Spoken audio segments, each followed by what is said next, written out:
ഈശോമിശിഹായ്ക്ക് സ്തുതിയായിരിക്കട്ടെ. പ്രിയ കൂട്ടുകാരെ, ഞാൻ ഇന്നിവിടെ പരിചയപ്പെടുത്തുന്നത് ബൈബിളിലെ 73 പുസ്തകങ്ങളുടെ പേരാണ്.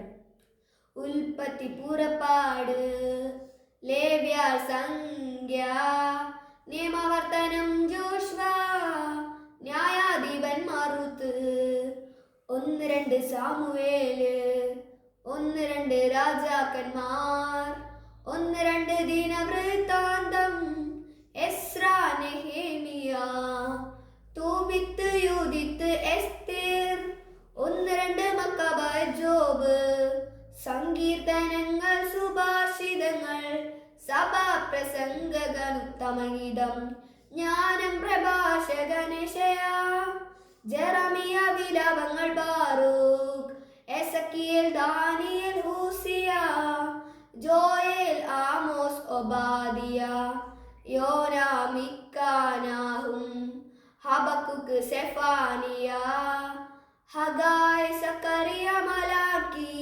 മത്തായി, മാർക്കോസ്, ലൂക്ക, യോഹന്നാൻ, അപ്പസ്തോലന്മാരുടെ പ്രവർത്തനങ്ങൾ, റോമ, 1-2 കൊരിന്തോസ്, ഗലാത്തിയ, എഫെസോസ്, ഫിലിപ്പി, കൊളോസോസ്, 1-2 തെസലോനിക്ക, 1-2 തിമോത്തിയോസ്, തീത്തോസ്, ഫെലമോൻ, ഹെബ്രായ, യാക്കോബ്, 1-2 പത്രോസ്, 1-2 3 യോഹന്നാൻ, യൂദാസ്, വെളിപാട്, 73 പുസ്തകങ്ങൾ ചേർന്നതാണ് ഈ വിശുദ്ധ ഗ്രന്ഥം, നമ്മുടെ ജീവിത വഴികാട്ടി.